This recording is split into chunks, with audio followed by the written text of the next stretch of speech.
Hello, everyone. Welcome to the Horror Room. I'm Travis Bruce, and today I'm doing another indie horror spotlight. Today I have with us, he's a director, and he has a new film. It's going to be out soon, and it's called KUYASHII GONZO, Blood Visions and Chaos Magic. I have with us today Jeff Frumess. Jeff. Hey. How was that? Was that good? No, Travis, you're amazing. Okay. Travis, you're amazing. Travis, you just relax, buddy. You're doing a killer job, man. Everybody give a round. Listen, everybody's watching this. Give a round of applause for Travis here, okay? He deserves it. Thank you. He's a horror movie addict, and the only way to solve his problem is to give him more horror movies. Right? Yes. 100%, man. 100%. More horror movies, some more interviews. And also, give me some more horror movies to review. Like, I need more filmmakers. I promise you, I won't tear your movie apart. Give me some more horror movies to review, because I mean, there's a lot of horror stuff out there it's getting missed, man. It really is. Oh, I know it. You know, it's funny. I want to watch movies over and over again, and there are some movies I do watch over and over again, but like, my philosophy has always been, as a voracious, avid movie watcher, I'm not going to get out of here alive having seen every movie. Therefore, I gotta just watch a movie once and then move on to the next, because there's just so many movies I haven't seen, and I'm just want to watch as many as I can before I can't. So you just gotta go. I'm the same way, man. Listen, I feel like I'm like an insomniac or something. Like, it's hard for me to sleep. So like, back in the day, it used to be weed and video games, but now it's I go into Tubi and I just randomly find an indie horror movie. I just do my best to try to watch and finish the movie. So that's my little help me to go to sleep horror movies. You know, I think the thing about horror movie fans and genre movie, and when I say genre movie, I mean, like, obviously that includes horror, but like sci-fi, noir, like it's this more broader encompassing sort of category of like offbeat alternative cinema that horror fans watch, adjacently and whatnot. And I think that the appetite it's so funny. It's like you're not consuming movies for the stars that are in them. It's more like, it doesn't matter who's in them. You just want to see something fresh and new, or one wants to see something fresh and new, and just goes out and is we are eternally seeking something new for our palate, so that when we talk to our fellow brethren, our constituents, we say, hey, have you seen this yet? Have you seen that yet? Have you seen Appetites? No. It's an indie horror movie on, by the way, I'm having a review for Tubi Tuesday. That's going to be up soon. It is Jeff, it's so fucking good, man. And Appetites. Listen, this is how I'm looking this up right now. And this is how I select my Tubi horror movies. I don't do it for recommendation necessarily. I do it old school. I'm from the 80s, right? I was born in the 80s. I'm used to the video store, and I'm used to picking movies by the movie poster. And I picked this fucking movie, and it was like, listen, it looked like a cheesy poster. It was a good-looking guy and a good-looking chick on a fucking motorcycle. And like, I was like, wait, this is from 2015? Is it from 2015? No, I don't know. Hold on. Appetites? Oh, Appetites. I'll tell you. I don't know. By the way, any movie reviewer, I recommend getting this. This is called the Horror Movie Review Journal. It is fucking awesome, man. You can put all your reviews in. Got lines. Oh, lots for this, man. Are you on Letterboxd? I am not. Oh, you got to get on, dude. Letterboxd is basically the digital social media version of that book you have. Really? Yeah, it's kind of like Twitter, but you log your movies, and you can log your movies, and you find other people that are watching similar movies. All of my movies that I've made are on Letterboxd, and I have it's a diary, and basically you just can keep track. And it's so funny when you look back and you see all the movies you watched, and you're like, oh yeah, I remember when I was watching that. And so I log all of my movies, and it's really cool to sort of watch your stats, and you see how many you're watching, and you can leave little reviews for the movies, and you can rate them 1 to 5 stars. It's really fun. I'm writing this down. And yes, Appetite. I'll send it to you. I'll send it to you in the thing. I will. I'm going to put it in the thing. Yes, Appetite is 2015. 2015. Okay. All right. I'm going to look it up. And it's a guy holding a assault rifle and a woman holding a knife. Okay. Yeah, I see that. And that title, like, it got me. Then now I read the description. I was like, well, what is this? Two serial killers who don't know that they're serial killers fall in love. Like, it sounds and a chick is a cannibal and the guy is like a rapist fucking weirdo, and like they fucking fall in love. Like, okay, it is a gem on Tubi that I don't think anybody knows about. So look out for the review on that one too. Okay, yeah, yeah. Letterboxd. I mean, Tubi's great too. I have a lot of friends with a lot of movies on Tubi. I have the one movie that I directed a segment for is on Tubi. If you're interested in out there stuff, it's called The Transformations of Drs. Jenkins. And that's on Tubi. That's a strange little film. I'm writing it down. I'll send that to you in the. Yes. I'm gonna just send you the link in the thing. Now I'm gonna tell you a movie to not watch, and that's called Rectuma. Okay, I won't watch it. I'm not gonna watch it. There you go. It's done. Oh, there's so many movies that I don't do reviews for, right? I'm going to tell you the reason I don't do reviews for them. Because I love indie horror filmmakers, right? Mm-hmm. And I do not want to do a review where I'll give them 0 stars out of 5. You know what I mean? I don't want to do that review, but I have to be honest in my review. And these movies are just unwatchable. There's one that was called Election Year or something like that. And it's literally about Donald Trump, somebody wearing a Donald Trump mask running around and killing people during like the 2020 election. And it's unwatchable. It's absolutely unwatchable. I like Kevin Smith's philosophy. He's like he only talks about things that he has things that things that he loves and feels passionate about. He talks about them. He uplifts. I generally try to hold that philosophy. If I don't like something, I will say at most I say, that didn't connect with me, or I didn't, that didn't work for me personally. I wasn't really, that didn't work for me. Something like that. Yeah. Or I just simply try to find something positive to say about it. Whatever, if there was something positive about it, I try to highlight simply that positive thing and none of the negative stuff, because it is really hard to make movies, especially if you're making movies at a micro budget level. And, and listen, it's one thing to have an idea in your head. And I always quote, this is so true, what Quentin Tarantino says about you can have really good taste in movies and your ability might not match your taste. And you're always trying to bridge the gap between your taste and your ability to make movies. And that's where the disconnect happens, where someone who could be so smart or have such good taste or really be on the ball, like make something that's so utterly incoherent because it's just really hard to bring stuff to life. And I totally agree with you. And I'm going to tell you what right now, I always say when it comes to one of my recommendations from the movies, this is something that I like. So the rating is based off of what I like. So I like, my taste in movies can go anywhere to like shit like X and Pearl to Velociraptor fucking Raptor. Like, I like a large range of movies, but yeah. So I mean, like a movie like Rectuma, which I probably will just do a review for, but because it's a great poster. I'm thinking it's a great poster. It's an ass. Yeah, you found something nice to highlight. Perfect. Well, it's a big ass that's shooting. I mean, listen, it's a creative idea. A guy's ass, he has killer gas. I mean, I've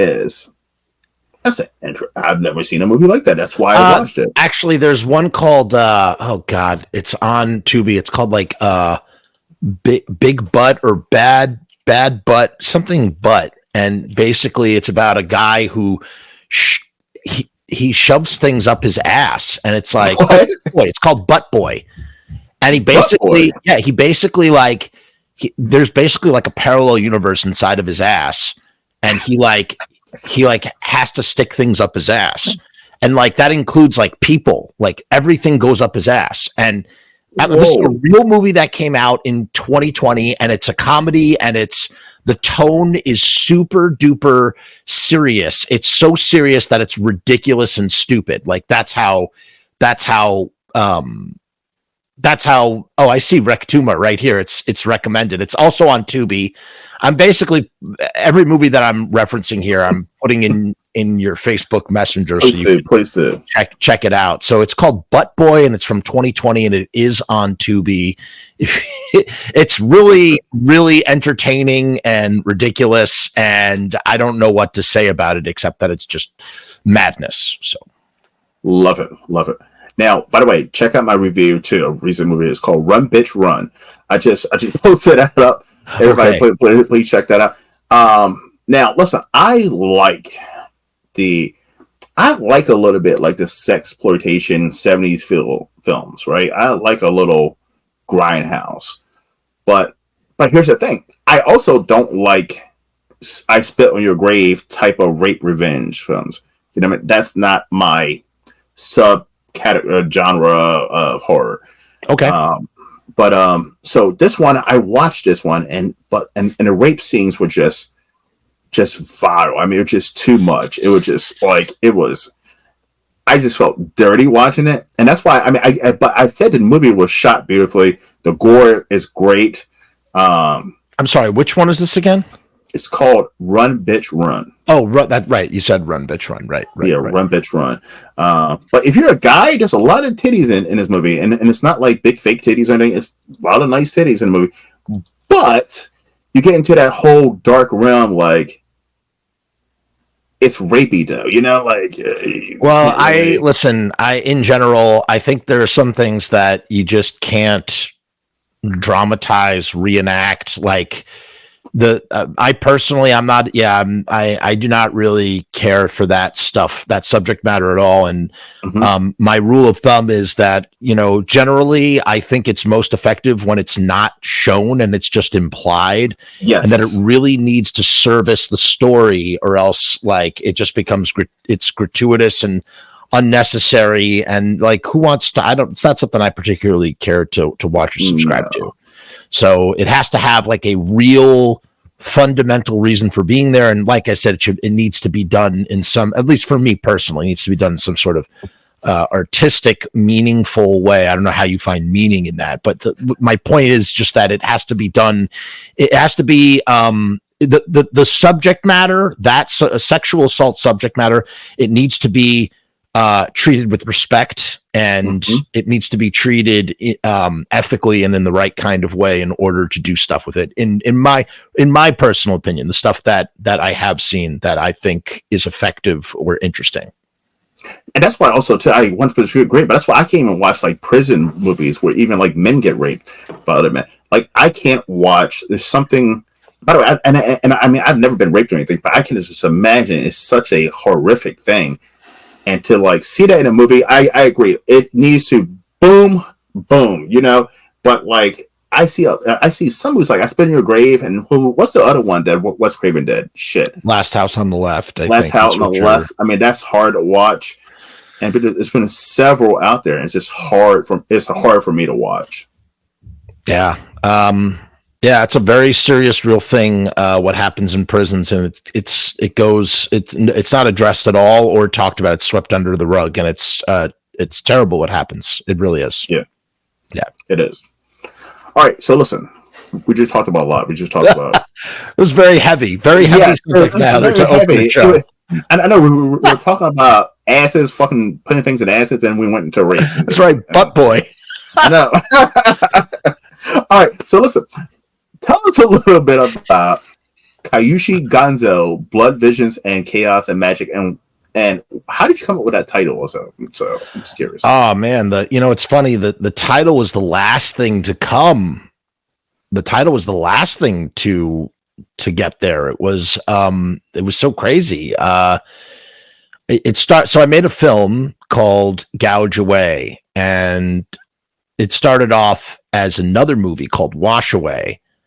Wash Away. I started filming Wash Away the weekend that the whole world shut down for the pandemic, COVID 2020.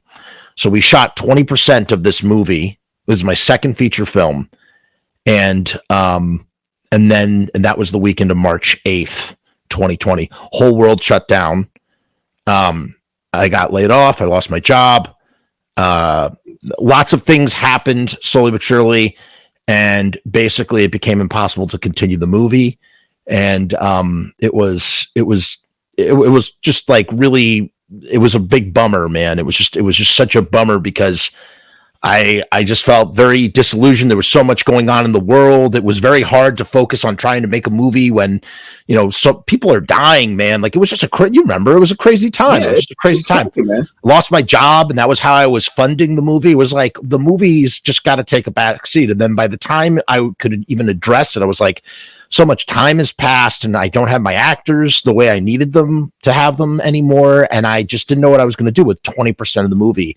And so I put it on a hard drive like many, most of us. My story is not unique. It's a story that happens to all of us trying to make movies at such a small, I'm a micro budget filmmaker. I make movies, out of my pocket like everybody else does. And this is a story that happens to a lot of filmmakers. It's not an uncommon story. And so what happened was, I basically put it on a hard drive, which is the equivalent of putting it on a shelf, and it just sat there, and it just slowly ate at me. It ate at my soul. It really bothered me. I tried to move on. I tried to figure out, I worked on other things, and then eventually one day I was taking a shower, and I knew it was like, somehow you got to figure out how to make this happen. You got to figure out how to tell the rest of the story. But how do you tell a story when you don't have your actors really anymore? And you don't, so much time has passed, a year and a half has passed. Like, how do you even, but the footage looks good. The way it was shot, it's lit very well. I spent a lot of money on that footage. Like, I can't just maybe I'll turn it into a short film, but it's not a short film. It's a feature film.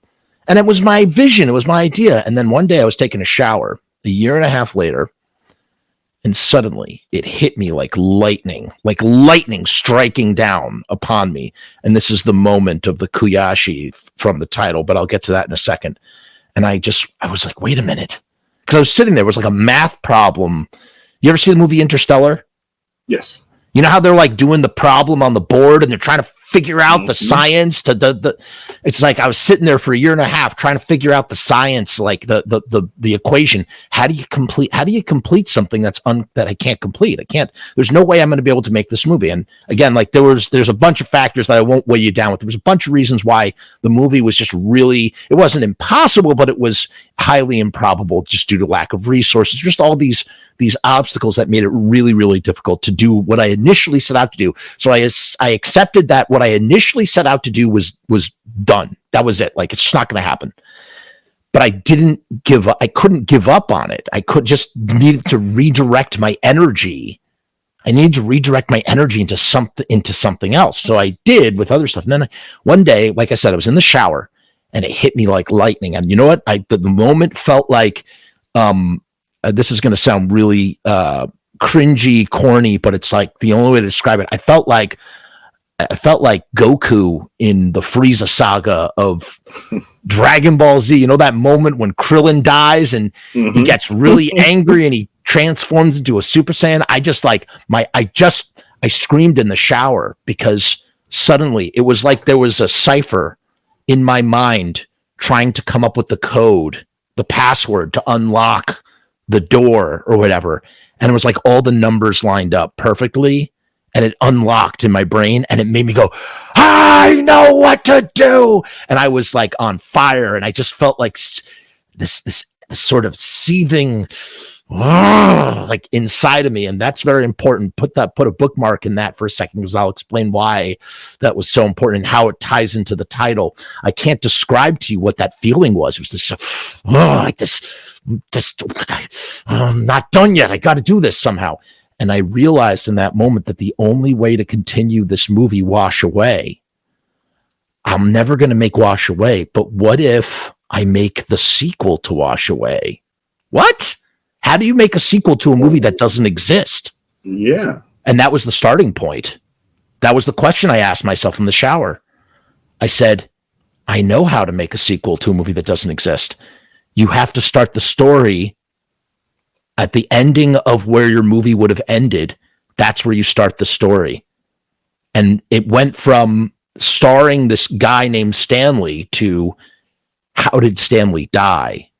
And that was the seed. And from there, it was a combination of editing the footage that I already had, doing these weird improv shooting days where we would just come up with scenes and just film them, and then going, whoa, whoa, whoa, whoa, whoa. Like, is this all making sense? Will this all fit together?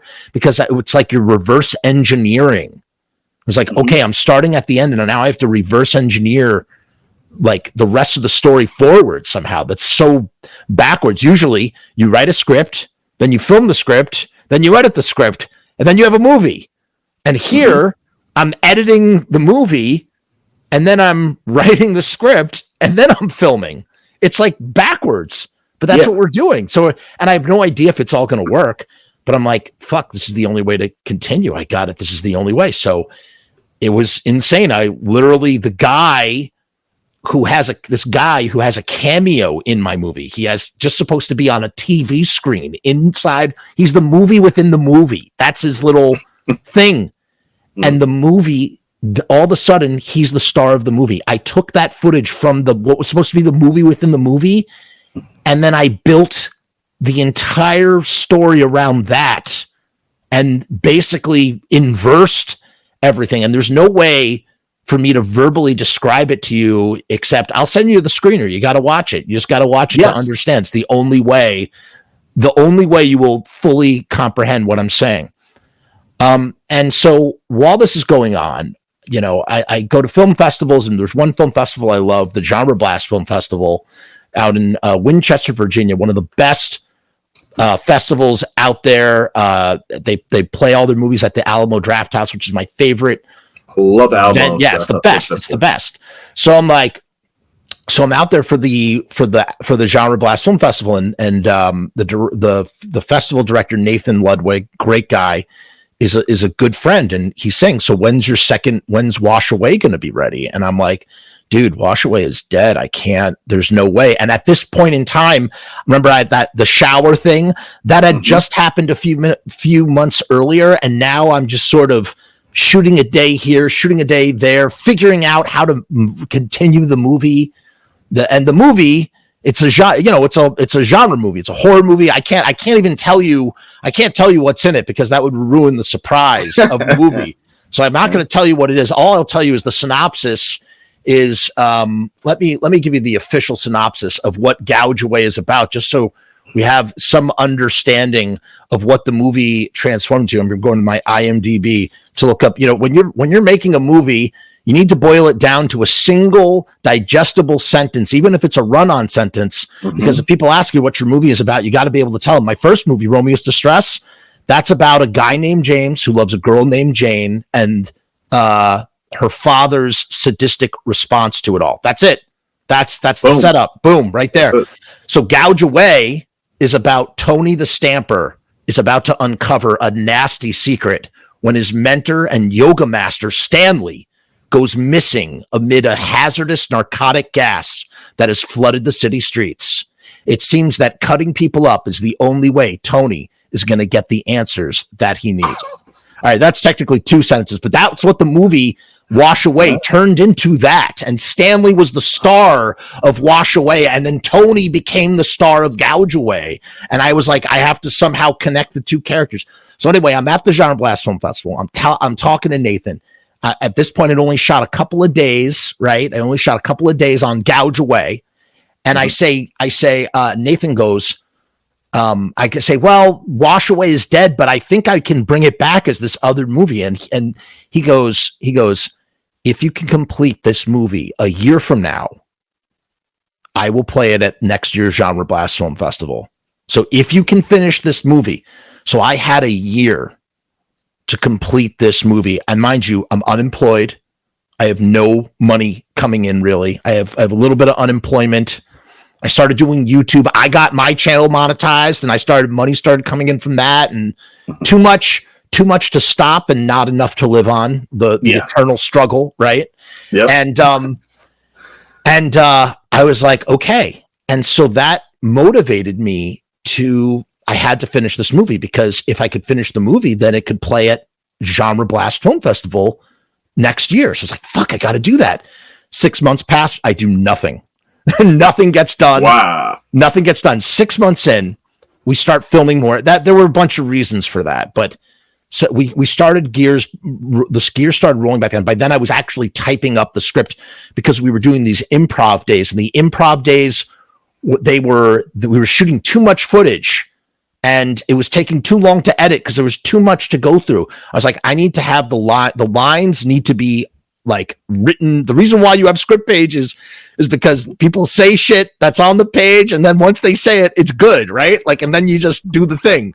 So I was like, all right. So I went back and I wrote about 45 additional pages. So like to make the story more cohesive. Okay, like here's our story, and it's still kind of like this amorphous, crazy thing that's like retroactively being told as a story, because it wasn't meant to be what it is. We're filming, and it comes down to like we're getting close. I call up Nate. I'm like, Nate, I'm like 5 days away from having an assembly cut. Are we still good for this? He's like, you need to get me an assembly cut by July, whatever it was, and I need to review it. And if it's good, then I'll play it. So the pressure was on, and that's when that was the most, that every day, every moment was touch and go. Either the movie is going to get finished or it's not going to get finished. And it's like you just have to fucking run through the gauntlet of fire and hope that it's going to get done. And by the hair of my teeth, by the hair of our teeth, that movie, not only we made it to the Genre Blast deadline, the final DCP print that they played at midnight at the Genre Blast Film Festival at the Alamo Drafthouse in Winchester, Virginia, 2 hours before it was to screen, the movie was finished. So we finished 2 hours before that whole year had passed. And now here's the crazy part. Now it's like, what am I telling you all this for? What is Kuyashi? But Jeff, what is Kuyashi Gonzo? You've talked about Gouge Away. Well, this is what Kuyashi Gonzo is. So as I'm readying Gouge Away for the Blu-ray release, which is coming soon via Frumess.com, I'm self-distributing. I started putting together the bonus scenes, and I started putting together the behind the scenes for Gouge Away. And now, twofold. One, we all constantly had a camera running while we were shooting. Why? I don't know. It's like just for posterity. Like, it's interesting. Yeah, just to have, because if we're going to do a Blu-ray and I want to have a behind the scenes featurette, it's going to be 20 minutes long tops, whatever. Mm-hmm. And as I'm editing, now here's the other thing that's super important to this whole story. The story behind the story behind the story. This is the story behind the story behind the story. I keep a video journal. I don't keep a journal the way you write in a journal. My journal is I as you can see, I never stop talking. I can just endlessly, like the words just flow out of my brain. And so what I started doing in 2009 was I started keeping a video journal, because it was it's easier to talk to the camera than it is to write on paper, and I don't do it every day, but I check in that this is my way of doing the journal. I just talk to the camera. I talk about my day. I talk about good things. I talk about bad things. I talk about everything in between. And, it's interesting because it's like, I could tell you on March 12th, 2013, what I was wearing, what I was feeling. Like, it's kind of crazy. Like, you can like literally time travel. It's like an insane kind of thing. It's pretty cool. It is pretty cool. Pretty cool. I suggest everybody do it. Like, nobody's as crazy as me, but like, it's like a really interesting way to sort of like review and sort of take document of your life. And it's not meant, like all of this stuff, it's not meant for anybody to see at all. It's just it's a journal, the way you have a journal that sits on your shelf. It's just that I can watch mine. I'm like, I'm never going to watch all this stuff, but it's just, it's my journal. I'm keeping my journal, And so as I'm editing the behind the scenes for this Gouge Away thing, it's suddenly another flash hit me. And I went, oh, wait a minute. I'm like thinking about it. I'm like, there's a story here. A guy tries to make his second film. COVID happens. He gets fired from his job. His grandmother dies. She's in the movie. Mm-hmm. He figures out how to keep making the film, and it plays at the Alamo Drafthouse. That's a movie. That's a movie. But I was like, and I'm starting to go, it was like a puzzle. I'm going, it became a challenge. It was like, oh, can I tell that whole story? Is that even possible? And then I was like, wait a minute, the video journals. Because I kept the video journal, I had the entire fucking story covered over 3 years of my life when I was doing that. It was all in the journals. I just had to go through hours and hours and hours of journals to find all the pieces. And I was able to tell the story of, never giving up, of trying to make a movie, on your own with no money. It's not a unique story. Mm-hmm. It's a story that we can all relate to, because we all, if you're trying to make stuff, mm-hmm. If you're try to make a horror movie in your backyard, basically.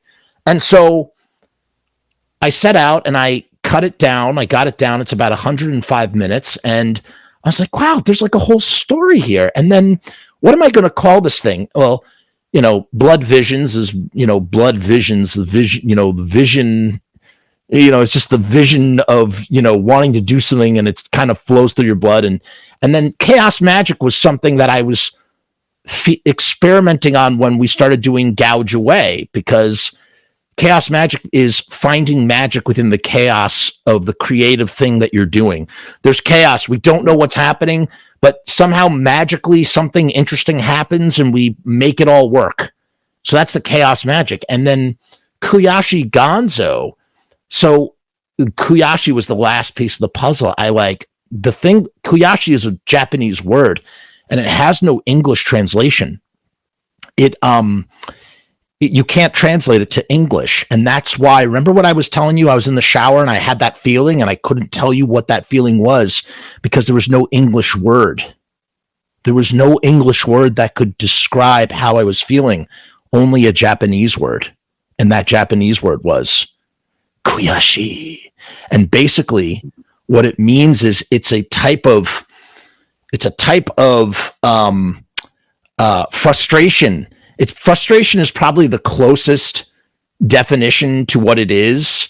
It's frustration after failure, or after perceived failure. And now I have to go out there and not give up. I have to keep going. I have to keep trying.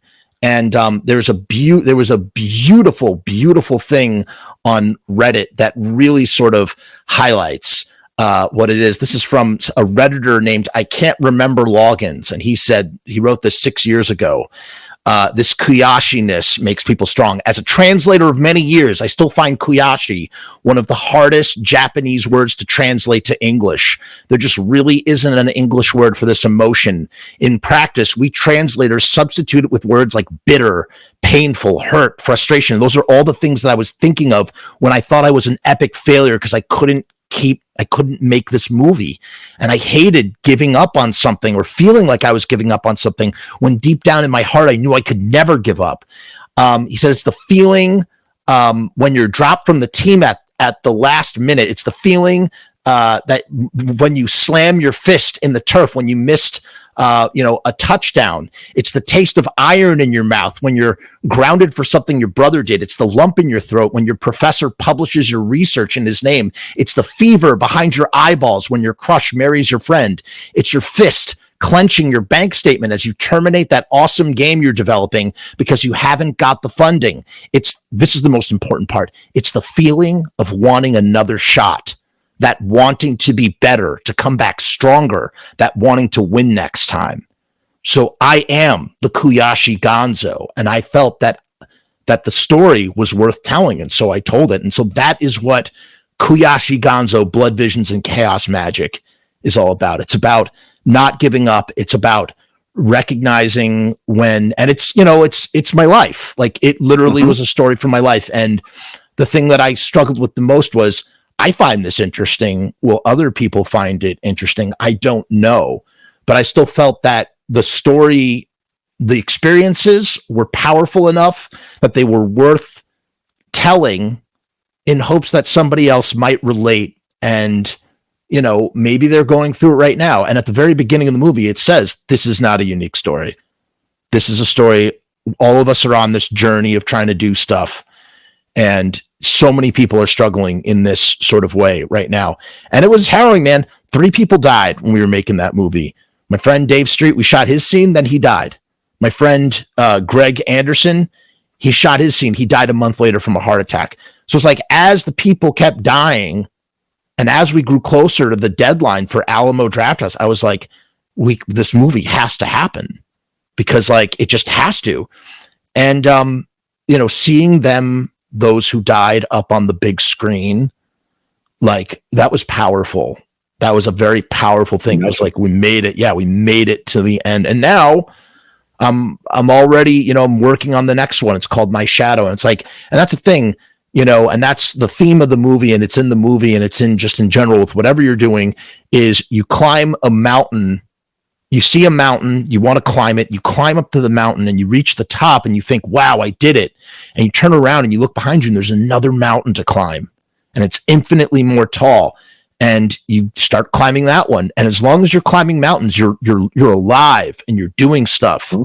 And if there's no more mountains to climb, you're either the most accomplished person in the world or you're fucking dead. Exactly. Because I talk to, I mean, and listen, that's a powerful story. But I mean, even in my life, even as a YouTube creator, you know, people are like, well, Travis, you reached whatever milestone, right? Why don't you tell back? Why don't you do less videos?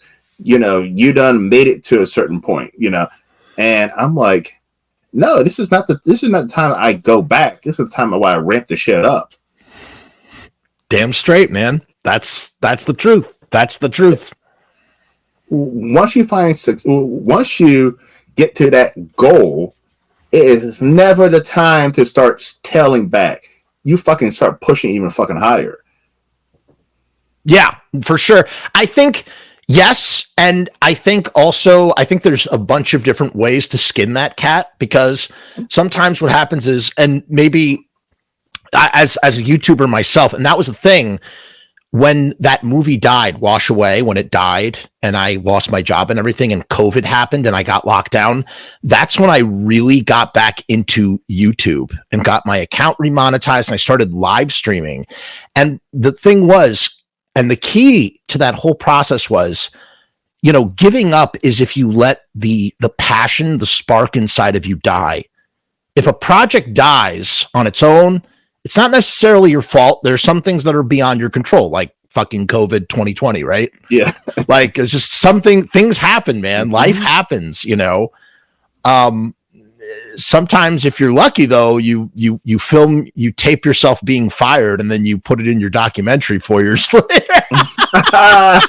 which I totally did. I bleeped everything out, but I was like, how could I not? Yes, I even put that in there, because I was like, that's part of the story. Like, why wouldn't I put that in there? No, but the what I was saying is, like, as long as you don't let the passion or the spark inside of you die, mm-hmm. like, it's okay to walk away from something that's not working. And right then and there, Wash Away was not working. And so I poured that spark, that passion, into YouTube for 1.5 years, and that kept me going, and that sustained me. And like the finding an audience on YouTube, never expecting that, making money on YouTube, never expected that. Yeah.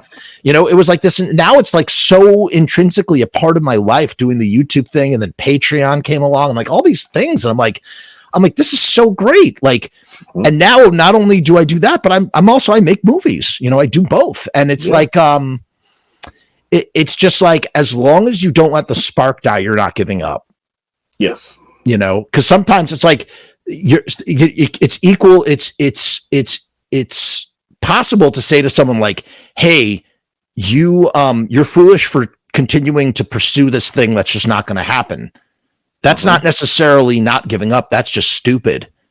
Sometimes you got to walk away from something that's just not working. But if you take that fire inside of you and just apply it to whatever you're doing, then you're not giving up. And that was the lesson that I had to learn in my own life and journey and whatnot. And yeah, but when it comes to things like YouTube is it's a different sort of animal. Yeah, you can go hard and harder and harder and harder. It's especially when your overhead is reasonable, and talking online like what we're doing right now is making stuff, live, just straight up live streaming. That was the beauty of it. I was like, so often the bottleneck for me was always editing. I was like, wait a minute. You're telling me that like all I got to do is I could just live stream onto the internet, and it's like a podcast, but there's also like this interactive element. I'm talking to people on the internet. It was just a really interesting sort of new sort of frontier that has sort of presented itself adjacent to wanting to be a filmmaker, make a movie and stuff. Yeah. So that was my experience. That's a fucking awesome story. Now I can ask you a question. Mm-hmm. All right. As a indie horror filmmaker, I mean, listen, you are doing something a little bit out of the box, right? But is it hard to be an indie horror filmmaker and do things outside the box when it would be so much easier to do another camping slasher film? There's some indie horror filmmakers that like love that stuff. Like that's what they live for. And I personally, I do not. I think it's not for me. And I'm always interested in unique, weird, quirky things that I have not seen before, or that something that only I can do. I feel like everybody can do a slasher movie. And if I was to do a slasher movie or campers getting slashed up sort of movie, it would have to be something, there would have to be a twist to it that I had never, that I haven't seen before. Some people are perfectly content with doing that and can do it probably better than I can do it. Obviously could do it better than I could do it, especially if they have the right resources and stuff. But for me, like, that's just not how I operate. It's not what I'm about. I want to make things that I've never seen before. I want to make things that I would find interesting. I, as an audience, would find interesting. I watch things and I go, oh my God, that's so crazy. And that's so crazy. And that's so crazy. I'm going to take this from here and this from here and this from here and this from here and try and blend it into something that I've never seen before. Because, doing the same old stuff can get really stale. It can get really, really, really stale. The thing is with the increase of the technology, and everybody can make a movie now, the everything gets watered down to an even higher degree than it was before, and so it just becomes even more tiring. I mean, remember the endless saturation of zombie movies. It just became too much, man. It's just the same thing over and over again, and it's the same thing with like the slasher thing. And then for a while, they're kind of like trying to reinvent the slasher. Like they had there's like a subgenre of like final girl movies, right? Like movies about like the girl who survived and like, that sort of thing. And like the aftermath and the PTSD of that, which, was kind of interesting, but then everybody started following that trend. So then that became oversaturated. And found footage. I mean, Blair Witch hit it out of the park. And then for a good several years, it was nothing but Blair Witch knockoffs, and it was just like over and over. And there were some good ones, but I mean, listen, it happens with all of them. Even Scream, for like 5 years, it was nothing but Scream ripoffs or knockoffs, and they got worse and worse and worse over time. Totally. So to answer your question, like, I think it's easy. Yeah, sure, it's easier. And, I see a lot of crowdfunding campaigns, and they get funded really easily because they're making, a Jason fan film or whatever. And it's like, I don't know. That's just not what interests me. I'll tell you this. I can't say that my movies are particularly good, but I can tell you that they are definitely unique. They are definitely they're striving to be unique, especially this Gouge Away one is striving to be something incredibly unique. They both have like a noir sort of sensibility to them. So they're like, very sort of plot driven. And the plots are sort of complicated or convoluted a little bit. And just really sort of with quirky trauma sensibilities to them. And I don't know. Like, again, it's not reinventing the wheel, but it's also not trying to chase any trends. And maybe it would be easier. Maybe I would actually make money or have more, success, or people would be more interested. It's a lot harder to try and promote something like Kuyashi Gonzo is impossible. It's really impossible. I mean, look at all the time and energy I just spent explaining to you what it the fuck is. Like, you can't. I mean, it boils down real easy in the trailer. The trailer does a really good job. The trailer really does, yes. Yeah, the trailer does a good job. So anybody who's watching this should go watch the trailer, and that will do a better job of explaining. Same thing with Gouge Away, I think, does a pretty good job of it too. But it's like, I don't know. At the same time, it's like, I want to make something. I can't make anything that I don't feel passionate about. I don't feel passionate about, like, slashers.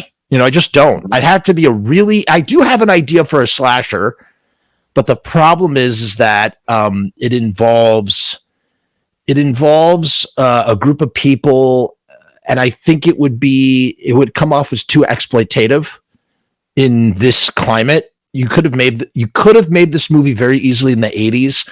Today, I've run into some obstacles in sort of realizing, like, I don't know how this material would be perceived in this climate, and I need to be more sensitive and understanding of the fact that this doesn't work now the way it might have worked in the 90s or the 80s. And yeah. So I'm going to bounce off of that real quick. Sure, go ahead. Horror has always been unapologetic, offensive. I mean, offensive to everyone. Black, Asian, disabled, women, gay, lesbian, whatever. It's always been offensive. You know what I mean? And, like, I'm for, being sensitive to people's feelings and so forth. But, like, I hate when I see that horror movies are so fucking censored. You know what I mean? It just feels like it fucks with the creativity. It does. It absolutely fucks with the creativity, and it's sorry. Finish your tangent. Go ahead. I'm sorry. Go ahead. No, I'm saying it just drives me nuts because I talk to a lot of filmmakers off camera, and they're like, "Fuck that." I've asked them, like, they're like, "I want to make an '80s slasher." But I'm like, "But there's no titties in your fucking movie." They say, well, off camera, I can't put no fucking titties in my movie because of today's culture. You know what I mean? And I'm like, I mean, it's hard, man. I mean, it fucks with the genre. You know what it is? It also comes down to this, and it depends on what. Like, I realize the movies that I make are more. How do I say this without sounding pretentiously like an asshole? The movies I make are more art pieces than they are commercial movies, and what I mean by that, obviously, I think my movies are art, but I just mean that my movies are not commercial. And what I mean by that is that they're not, like, if I wanted to make money, I'd make like a slasher with, slashing campers with, all that, right? Like, that would be easier to sell than tell a story about a reformed, mafioso who now does yoga and is looking for his missing yoga master amid a haze of narcotic gas in a city. Like, that's a lot more complicated, and it's just not as commercial, meaning that it's going to be a lot harder to sell that movie. And so movies are this weird thing where if you're investing money, you want to hopefully try to recoup it, or you want to lose as little as possible. And I'm leaning towards the latter, because generally in today's day and age, it's very hard to recoup your money at all.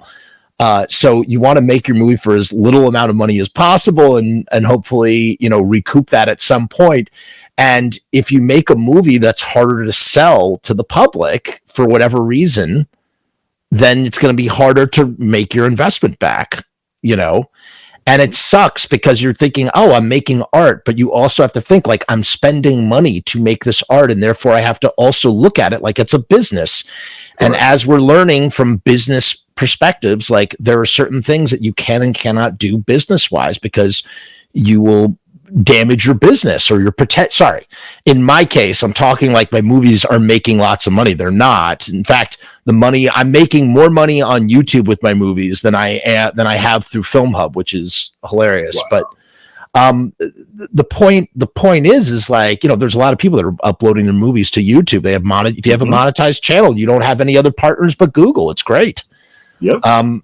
The point is that like, you have to think from a business perspective, especially if you want to keep spending money to try and make movies and the hope of recouping the money. And if you make something that no one's going to touch, that's too radioactive, so you have to think about these things. You have to think about the audience. You have to think about the climate. That's the tougher part to swallow. And there are some people who are uncompromising, like, nope, I'm in it purely for the art of doing it. I don't give a fuck. I want to tell a story. I have a vision. I want to tell a story, an exact story of what this is. And I don't care. I don't care if it's offensive. And that obviously with every decade that's increased, that's become harder and harder and harder to do. And in my case, my idea for like a pseudo slasher, it's slasher adjacent. It's like a slasher. It's a slasher character that I came up with. It involves a group of people that, are definitely marginalized, and, it just doesn't, it's a particular type of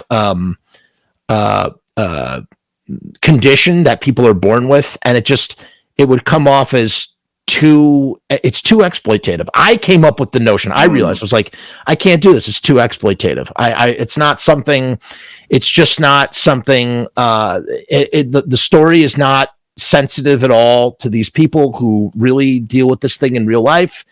And the climate that we're in, I just can't do it. I can't do it. If this was the 80s and it was a different time and a different sort of mindset. And right now, especially with the amount of money it would take to sort of invest into making a movie like this. And then, you have groups calling, or you have people calling you out and going like, you're an asshole for, even though it's like, it's like the hook of the story, but it's like, you don't realize like this is something that people really deal with in real life. And like, you can't, it's like a great example, to go, I really don't want to talk about this subject anymore, but to go back to what, what we were talking about earlier about sexual assault in movies. Sexual assault is something that happens to lots of people. It's not funny. Horrible. It's horrible. Yeah. It's like, and it gets dramatized and exploited in so many different ways, shapes, and forms.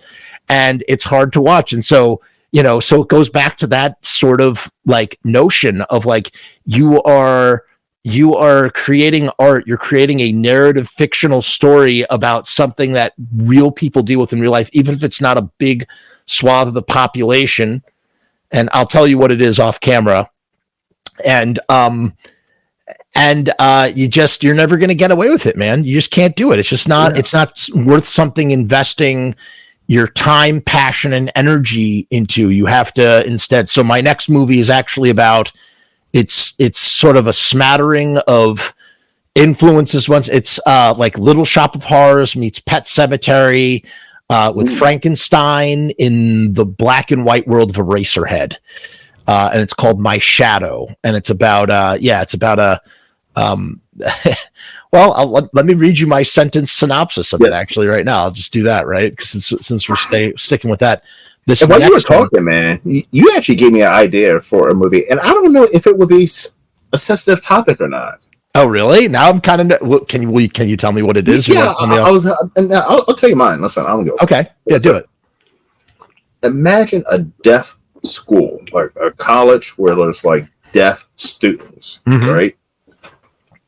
And there's like not Jason, but a serial killer on campus, and they can't hear nothing. You know what I mean? They can't hear him coming. This and that. That's a good, or even a blind school, like you know what I mean? And you have a killer on campus. It's never been done.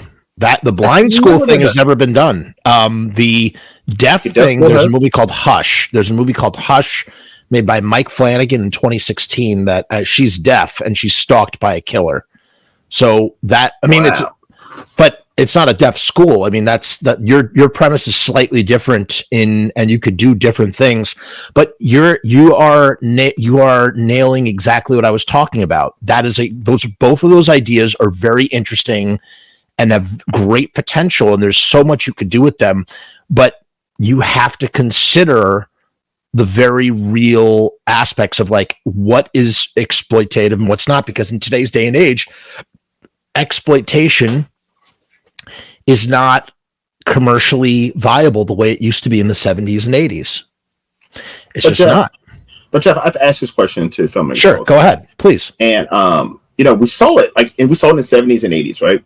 How come we don't have any disabled victims in horror movies anymore? Like we used to see, characters in wheelchairs and so forth. And I mean, Texas Chainsaw Massacre, the Friday the 13th, Nightmare on Elm Street, Halloween. Every single one has had killed a disabled person, right? But like I was looking at Scream 6, right? And Scream 6 takes place on Columbia University, which is a big campus, right? Mm-hmm. Some of the smartest minds in the whole world go there. Mm-hmm. And you're telling me that there's no one in a wheelchair or like, you know what I mean? Like everybody looked there. Everybody looked beautiful on that campus. And there was no one in a wheelchair. There was no one on crutches. There was nobody with a physical disability. Would have felt a little bit more real, right?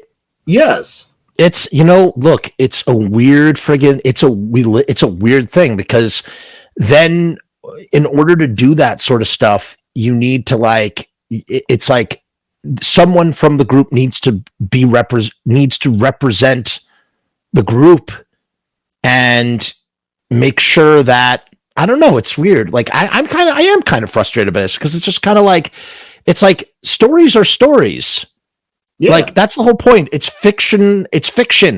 We're telling fictional stories where anything can happen in a fictional story. Because if I'm a killer, right? Mm-hmm. If I'm a killer and I'm on a college campus, and let's say I'm Ghostface, whatever, Ghostface, or you know what I mean? You don't have. Let's say if I'm Jason or Mike Myers, they don't necessarily. You might say Laurie Strode or some shit, but besides that, whatever is in front of them is what they Art the Clown in them. Who's ever in front of them is going to experience their destruction, right? Somebody who's physically disabled, somebody who's morbidly obese, aren't they easy victims? Well, I mean, like in the new Halloween movies, you have all sorts of types of people that get dispatched. I feel like they were very equal opportunity for they were equal opportunists for murdering people and whatnot. I don't know, man. It's a weird thing, because like, and there's like certain groups of people like that can be portrayed while others can't. Like, where do you draw the line? Now they're starting to get upset. Like, if you're not paraplegic, you can't play somebody in a wheelchair. Like, I don't know how I feel about that. I don't know how I feel about like, you can't have you can't have a non-gay man playing a gay man. You can't have Bradley Cooper was harassed for his portrayal of the Jewish composer, because he's not Jewish, and like he put on a nose that accentuated the feature as and I'm a Jew. And I saw that movie, and I was aware of that movie. I wasn't particularly offended. I was like, who are these people that are offended on my behalf about this? Like, it doesn't feel like it's like a weird. And then on the flip side, you have someone like Quentin Tarantino making Django Unchained.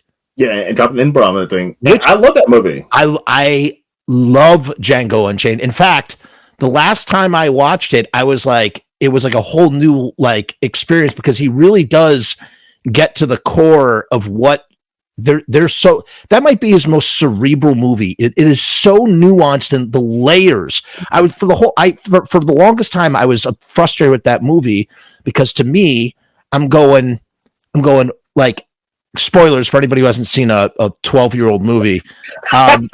Calvin Candy, Candy gets killed at the height of the second act, and it's like.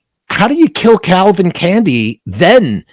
And I just didn't understand that the real big bad of the movie is actually Samuel L. Jackson.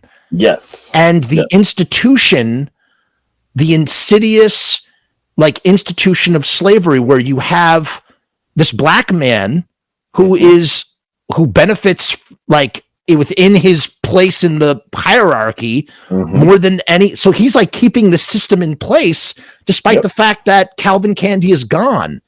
And so I was like, holy shit. Like if a white man like Quentin Tarantino can figure this shit out, like that's to say, like, why can't, like, cause some people might be like, well, why didn't a black guy write Django Unchained?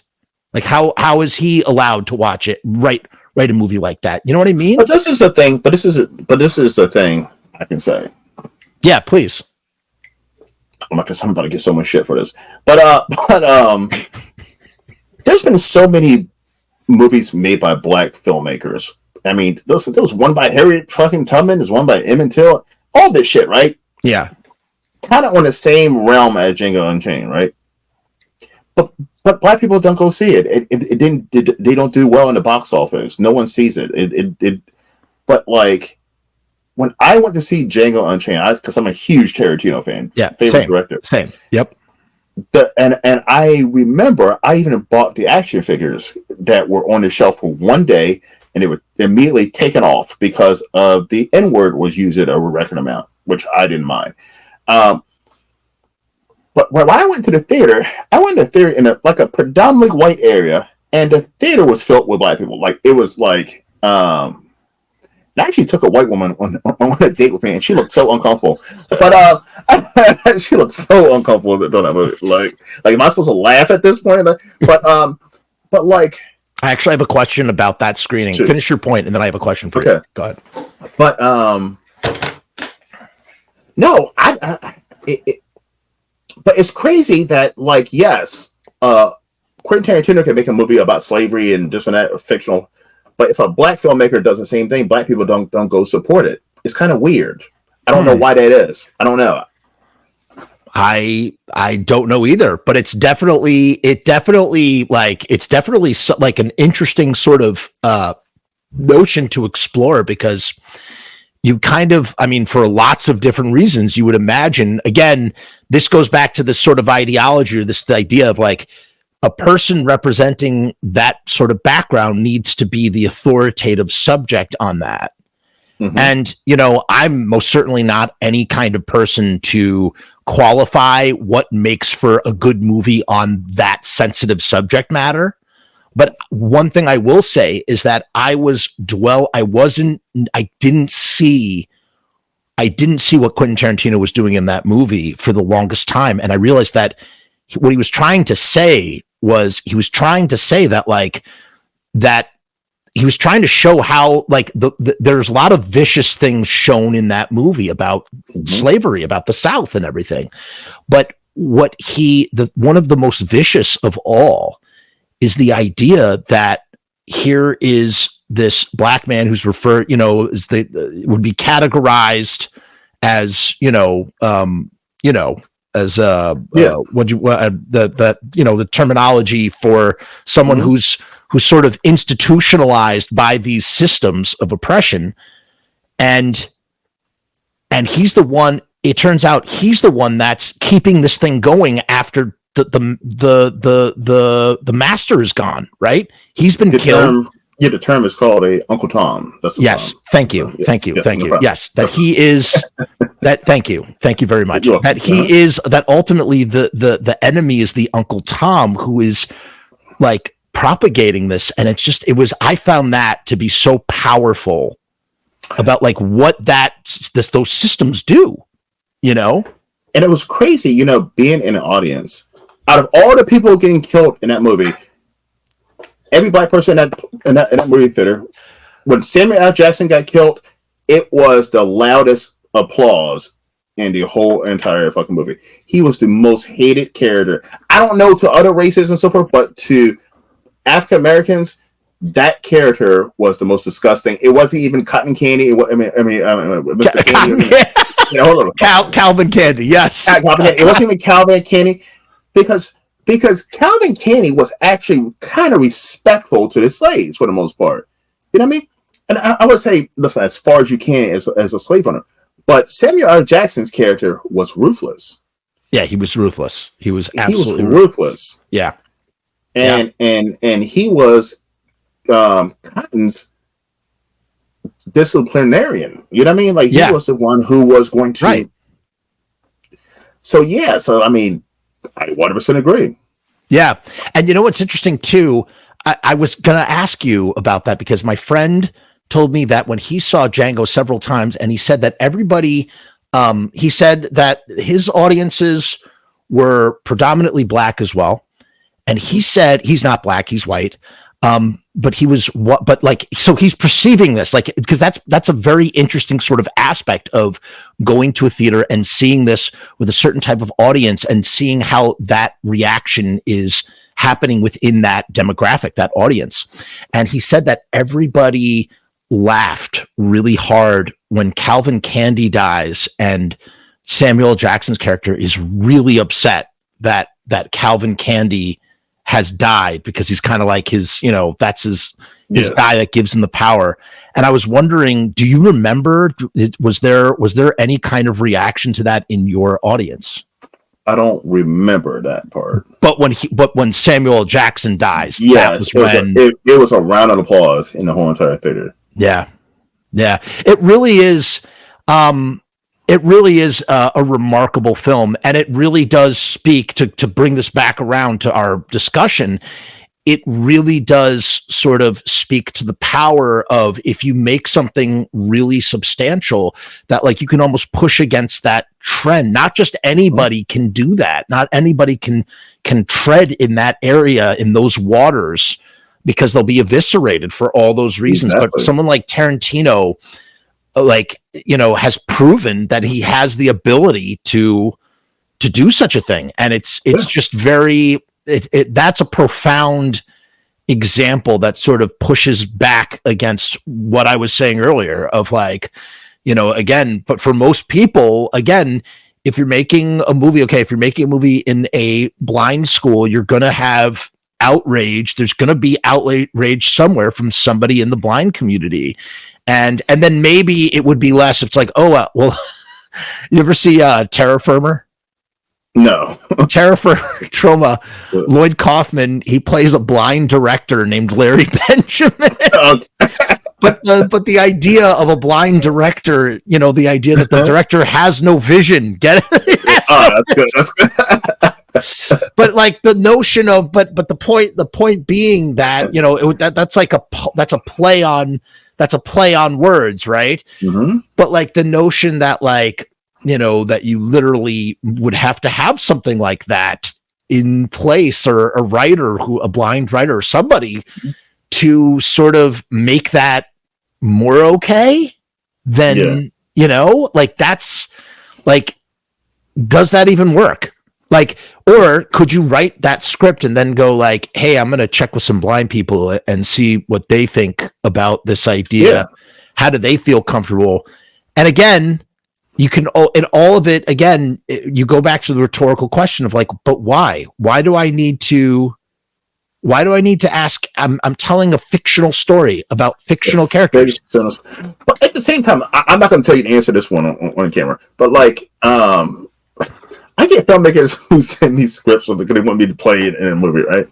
And like, there's been 2 times I received a script and like, and I was like, nah, there's no way I'm gonna do this, because I know I'm not that. You know what I mean? I'm not that. So if I play that, it would probably look ridiculous. It would my acting role as I'm gonna say one was as a gay man, like a very flamboyant gay man, and I was like, that's not me. Like if I did that, it would look like a caricature of a gay man. You know what I mean? Like, interesting. Because like you can't actually embody the character, so therefore you just be doing a stereotypical sketch. Yeah, and that wouldn't be helpful. Man. And that would be offensive, I think. I don't think my acting is. Listen, I'm not an actor, but my acting is not to the point where I can play a flamboyant gay guy. Like, I feel like it would be a stereotype. It would come off as a stereotypical gay guy, and it would probably be offensive.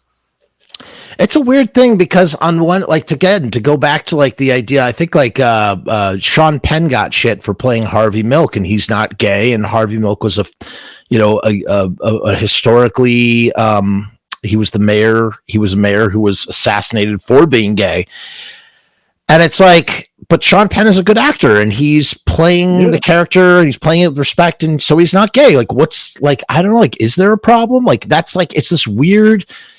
I'm not Sean Penn. I don't know. I mean, I know you're not Sean Penn. I'm just saying, but I'm saying, I feel like I feel like I could ask some gay people who would be like, yeah, it is fucking offensive. Like, fuck you. And there'd be others who'd be like, nah, it's okay. I don't think it's a big deal. And it just, it's just that weird sort of place. And then again, it's like, now take this whole idea that we're talking about as it relates to movies, and then transpond it onto writing a song. Like, there are people that write songs from like the perspective of a serial killer, and they sing like, I'm gonna kill you, like whatever. Like, does that mean that they are actively trying to kill you? Or they like, should they be taken at face value? It's like, no, they're writing a song about a subject matter of such, right? It should be about entertainment. Like, listen, I'm going to speak for myself, but like the whole black guy dying first in a horror movie, I don't find that offensive. It's funny. It's kind of funny now. It's kind of, you look at it like cynically, like, oh, of course. Yeah. Like, sort of thing.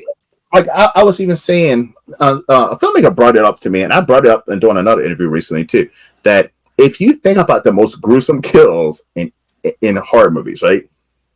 Who are they against? They're against black people and women.